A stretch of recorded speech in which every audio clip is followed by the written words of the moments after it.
Chinese momo Chinki, ये word आमतौर पर बड़े नॉर्मल लगते हैं, चाइनीज और मोमोज, लेकिन इन वर्ड्स का यूज करके एक तरह से रेसिस्ट कमेंट किया जाता है नॉर्थ ईस्ट के लोगों के खिलाफ।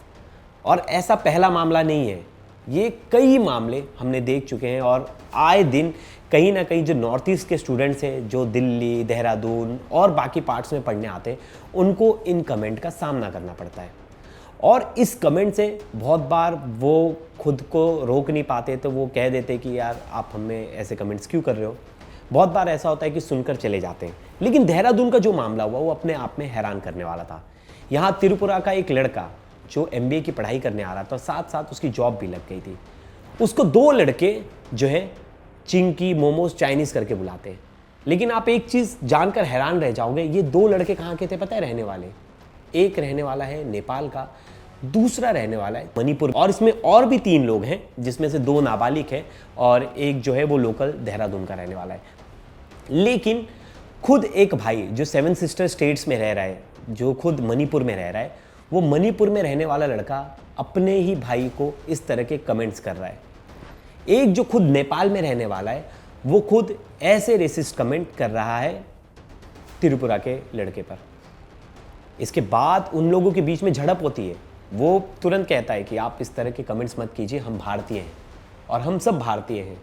लेकिन वो 5 लड़के सुनते नहीं और उसको बड़ी बेरहमी से मारते हैं।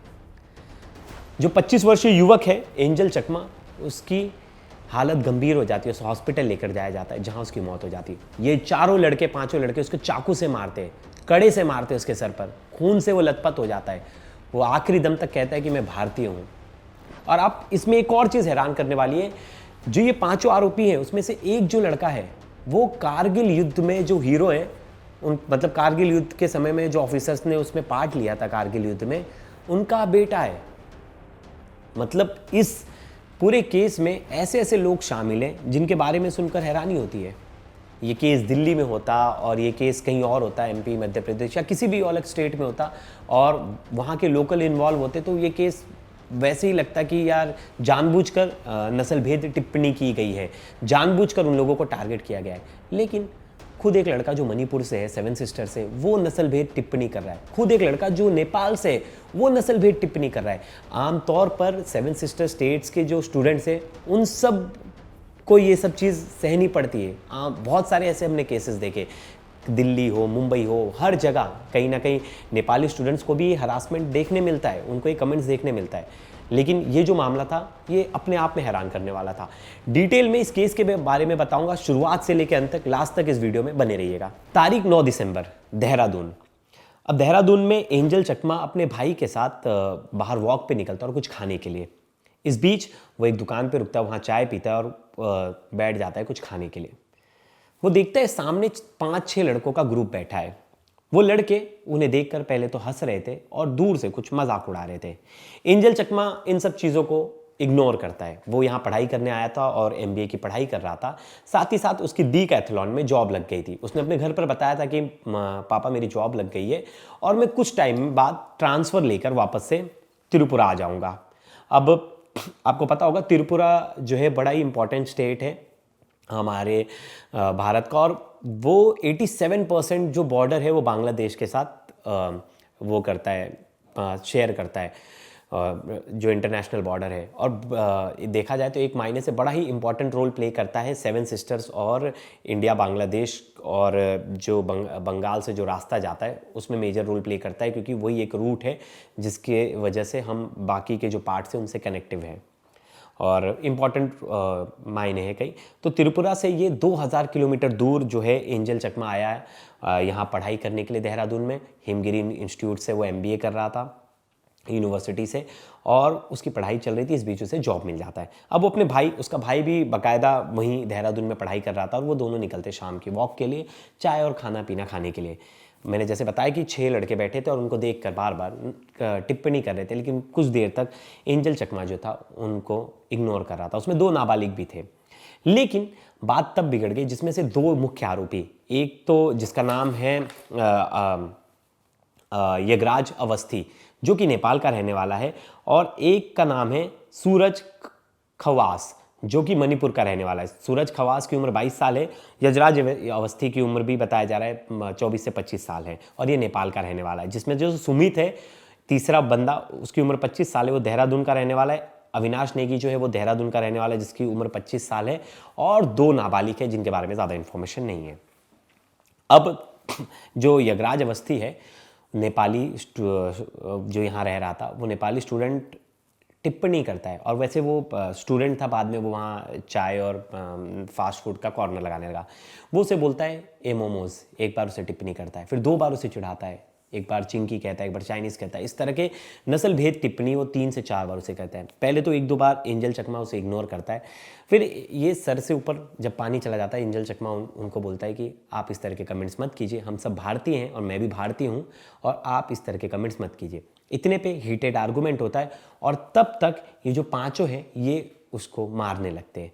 एक के हाथ में चाकू होता है और चाकू से उसके पेट पे, शरीर पे कम से कम 6 से 7 वार करता है। जो यगराज अवस्थी है, जो सूरज खपवास है, जो मणिपुर का रहने वाला लड़का है, वो उसको कड़े से मारता है और दोनों उसको इतनी बुरी तरह पीटते हैं। उसके साथ बाकी के जो भी 2 लड़के थे, सुमित और अविनाश, वो भी शामिल हो जाते हैं और इतनी बुरी तरह पीटते हैं कि वो लहूलुहान हो जाता है। फिर उसके भाई को धमकी देते, जो छोटा भाई है उसे धमकी देते कि अगर तूने ये बात किसी को बताई या कंप्लेन करने की कोशिश की तो तेरा भी बुरा हाल करेंगे, तेरा देहरादून में रहना मुश्किल कर देंगे। अब ऐसे में ये जो लड़के हैं वहाँ से मारपीट कर भाग जाते हैं। तुरंत जो छोटा भाई है एंजल चकमा का, वो उसे लेके जाता है अस्पताल में भर्ती कराता है और पुलिस में एक रिपोर्ट दर्ज करवाता है। पहले रिपोर्ट दर्ज करवाता है मारपीट का, लेकिन कुछ टाइम बाद ही एंजल चकमा की हॉस्पिटल में मौत हो जाती है। अब मौत के बाद इसमें जो सेक्शंस है वो मर्डर के ऐड कर लिए जाते हैं। जिसके बाद जो आरोपी है, जो मुख्य आरोपी है इसमें, यगराज अवस्थी, जो नेपाली स्टूडेंट है, नेपाल का रहने वाला है, वो फरार हो जाता है। वो भाग जाता है नेपाल अपने गांव में। अब पुलिस उसको वहां ढूंढ रही है और इस पर 25,000 का इनाम भी घोषित किया है पुलिस की तरफ से। लेकिन जो पहला आरोपी है सूरज खपवास, जो मणिपुर का रहने वाला है, उसको पुलिस ने अरेस्ट कर लिया है। सूरज, अविनाश और बाकी जो 2 नाबालिग हैं, इन चारों को पुलिस ने अरेस्ट कर लिया। लेकिन जो इसमें से मुख्य आरोपी है यजराज अवस्थी, वो नेपाल में भाग गया और नेपाल में अपने गांव में कहीं आसपास छुपा है। पुलिस उसे ढूंढने की कोशिश कर रही है।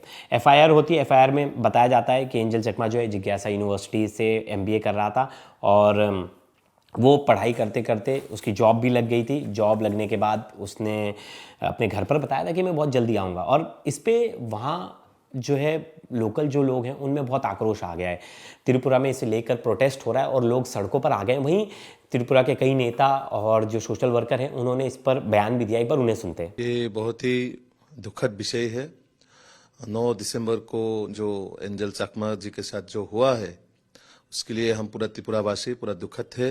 ये एक इंसिडेंट है, ये होना नहीं चाहिए था लेकिन हो गया है। लेकिन मैं आप सबको ये आश्वासन देना चाहता हूँ, हमारा राज्य के माननीय मुख्यमंत्री जी जिस तरह से इसको गंभीरता से लिया है, इसको पूरा भारी बारीकी से वो बात कर रहा है प्रशासनिक ओर से भी, और वहाँ उत्तराखंड के माननीय मुख्यमंत्री जी ने भी आश्वासन दिया है जो भी इस घटना के साथ रहा है उन सबको लॉ के हिसाब से उन लोगों को अरेस्ट किया जाएगा और जल्द से जल्द उनको न्याय मिलेगा। देखिए, ये जो हो रहा है नॉर्थ ईस्ट के लिए ये नया बात नहीं है।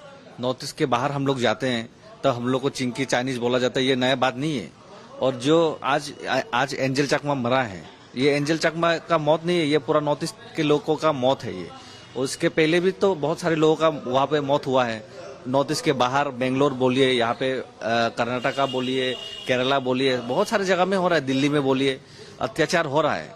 मैं तो डायरेक्ट सेंट्रल गवर्नमेंट को बोलना चाहता हूँ, अगर देखिए आप लोग नॉर्थ ईस्ट के लोगों को आप लोग मान सम्मान नहीं दे सकते, नॉर्थ ईस्ट के लोगों को आप लोग प्यार नहीं दे सकते, नॉर्थ ईस्ट के लोगों के लिए आप लोग टेक केयर नहीं कर सकते, तो हम लोग को अलग ही देश दे दीजिए, हम लोग अपना टेक केयर हम लोग खुद ही कर लेंगे।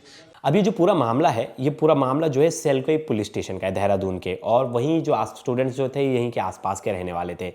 इसमें 2 जो माइनर है, बताया जा रहा है कि एक के जो पिता हैं वो कारगिल वॉर में हीरो रह चुके हैं। मतलब कारगिल वॉर के टाइम में वो उनका इन्वॉल्वमेंट था। सोचिए, मतलब पिता जो है वो देशभक्त है और जो बेटा है वो देश तोड़ने की बात कर रहा है। मतलब अपने ही देश के स्टूडेंट्स को नस्ल भेद टिप्पणी कर रहा है। और मैंने देखा ये पहली बार ऐसा नहीं है, बाकायदा ये तो पहला ऐसा केस है जिसमें नेपाली और मणिपुर के स्टूडेंट जो है वो दूसरे स्टूडेंट पर नस्ल भेद टिप्पणी कर रहे हैं। लेकिन अक्सर ऐसा होता था कि हम देखते थे दूसरे स्टेट्स के स्टूडेंट नॉर्थ ईस्ट स्टेट्स के जो लोग हैं और जो नेपाल के स्टूडेंट्स हैं उन पर टिप्पणी करते थे, लेकिन यहाँ तो मामला उल्टा हो गया। खुद जो नॉर्थ ईस्ट और नेपाल से स्टूडेंट्स आ रहे हैं वो अपने नॉर्थ ईस्ट स्टेट के भाई बहनों को नस्लभेद टिप्पणी कर रहे हैं। लेकिन इस मामले ने बहुत तूल पकड़ लिया, इसमें पॉलिटिक्स भी हो रही है और कई एक्टिविस्ट हैं जो बोल रहे हैं कि ऐसा पहली बार नहीं और बार बार ऐसा हमने देखने को मिला। और हमने देखा है कि हमारे नॉर्थ ईस्ट स्टेट के जो भाई बहन हैं उनका स्टैंड कितना क्लियर है। चाइना में हमने कितना केसेस देखा कि हमारे अरुणाचल प्रदेश के लोग जा रहे हैं वहाँ अगर वीज़ा पे तो उनको कितना हरास किया जाता है, लेकिन वो अपने स्टैंड पर खड़े रहते हैं कि हम भारतीय हैं और अरुणाचल और बाकी स्टेट जो अरुणाचल और जो बॉर्डर एरिया है वो सब इंडिया का पार्ट है। और 14 घंटे तक हमने देखा भी एक रीसेंट केस, एक अरुणाचल के एक शख्स को बिठा कर रखा गया, ज़बरदस्ती उसे डिटेंशन में रखा गया, लेकिन वो टस से मस नहीं हुआ, वो अपने स्टैंड पर कायम रहा कि हम भारतीय हैं। और जो जिस लड़के की हम बात कर रहे हैं चकमा, जिसकी मौत हो गई, वो खुद कह रहा है, उसके आखिरी शब्द थे कि मैं भारतीय हूँ। लेकिन फिर भी अब ये जो नेपाली स्टूडेंट है वो ये भाग के फरार तो हो गया है और पुलिस इसे ढूंढने की कोशिश कर रही है। लेकिन इन सब के बीच में ऐसा नहीं है कि ये नस्लभेद टिप्पणी सिर्फ नॉर्थ ईस्ट के स्टूडेंट झेलते। मैंने देखा है बहुत बार जो यूपी के स्टूडेंट्स महाराष्ट्र में पढ़ने आते हैं, कहीं ना कहीं उन पर इस तरह की टिप्पणी की जाती है। बिहार के स्टूडेंट्स यूपी आते हैं तो उन पर टिप्पणी की जाती है, कमेंट्स किया जाता है। बंगाली स्टूडेंट्स अगर कहीं और जाते हैं तो मुझे लगता है कि ये तो हमारे अंदर एक डिसिप्लिन आना चाहिए बहुत ज़्यादा। देखिए रैगिंग को वैसे तो वो कर दिया गया है, स्कूल कॉलेजेस में बहुत स्ट्रिक्ट रूल ला दिया गया है, लेकिन बाहर अक्सर मैंने देखा है कि लोग इसको हंसी मजाक में लेते हैं। इन छोटे कमेंट्स को बहुत नॉर्मलाइज करने की कोशिश करते हैं, लेकिन ये नॉर्मल बिल्कुल भी नहीं है। और अगर ऐसा आपके सामने आपके किसी दोस्त या भाई के साथ हो रहा है, अगर हमारे नॉर्थ ईस्ट भाई बहनों के साथ ऐसा कुछ हो रहा है तो तुरंत आपको स्टैंड लेना है। अगर मेरे सामने ऐसा कुछ होगा तो मैं ज़रूर स्टैंड लूँगा, और अगर किसी के साथ भी ऐसा कुछ हो रहा है तो उन्हें स्टैंड लेना चाहिए, क्योंकि ये देश सबका है और ये देश में जितना ही आपका अधिकार है उतना उनका अधिकार है। तो इस तरह से नस्लभेद टिप्पणी का अंत होना चाहिए। और हम इतने पढ़े लिखे होकर और आज का जनरेशन जहाँ टेक्नोलॉजी, एआई और डेवलपमेंट की बात करता है, अभी भी हम इन सब मुद्दों पर टिके हुए हैं जहाँ नस्लभेद टिप्पणी इतना इंपॉर्टेंस है। हम मजाक में हम किसी का मजाक उड़ा दे रहे हैं और हम सोच रहे हैं तो नॉर्मल है यार, हमने तो क्या कह दिया, बहुत बड़ी बात नहीं कह दी। स्कूल कॉलेजेस में कोई भी किसी पर टिप्पणी कर दे, कमेंट कर दे नॉर्थ ईस्ट के स्टूडेंट्स पे, तो सोचता है बहुत नॉर्मल चीज़ है। नॉर्मल नहीं है। अगर आप इस देश में हैं तो आपको दूसरे नागरिक की जो भी जिस भी स्टेट से, तो आपको उसकी इज्जत करनी पड़ेगी। आप उसको इस तरह से बुरा भला नहीं कह सकते। लेकिन बहुत सारे लीडर्स हमने देखा है कि लीडर्स भी बहुत बार कर देते, आपसी मतभेद पैदा कर देते। जैसे हमने राज ठाकरे का मामला देखा, जहां महाराष्ट्र में उन्होंने मराठी मानुस और यूपी और बिहार के लोगों के लिए एक नफरत पैदा कर दी, जिसकी वजह से उस नफरत की वजह से वहाँ के लोगों के लिए नॉर्मल हो गया कि वो उन पर टिप्पणियाँ कर रहे हैं। ऐसे नेताओं से भी बचना चाहिए जो इस तरह का कॉन्फ्लिक्ट क्रिएट कर रहे हैं एक ही देश में दो अलग अलग राज्यों के लोगों के बीच में। तो ऐसी चीज़ों से बचना चाहिए। और एंजल चकमा के साथ पूरा देश खड़ा है और आरोपी को सख्त से सख्त सज़ा होनी चाहिए। और देखना होगा कि नेपाली जो नागरिक है कहाँ तक भागता है और पुलिस उसे कब तक अरेस्ट करती है। उस पर 25,000 का इनाम भी रख दिया गया है और मुझे लगता है जल्द पुलिस उसे भी पकड़ लेगी। जो बाकी 5 आरोपी है उन्हें कस्टडी में भेज दिया गया। जो दोनों नाबालिग है इसमें से उन्हें बाल सुधार गृह भेज दिया गया है। अब इसमें सोचिए नाबालिग स्टूडेंट्स भी इन्वॉल्व है, मतलब किस तरह की मेंटालिटी है। और देहरादून जैसी जगह, मतलब पहाड़ों पे इस तरह का क्राइम, पहाड़ के लोग बहुत शांत होते हैं, इस तरह की बातें हमने सुनी थी, लेकिन पहाड़ में क्राइम रेट्स जिस तरह से बढ़ रहा है वो बड़ी चिंता का विषय है। तो दोस्तों इस वीडियो पर आपकी क्या राय है ज़रूर बताइएगा। तब तक के लिए धन्यवाद।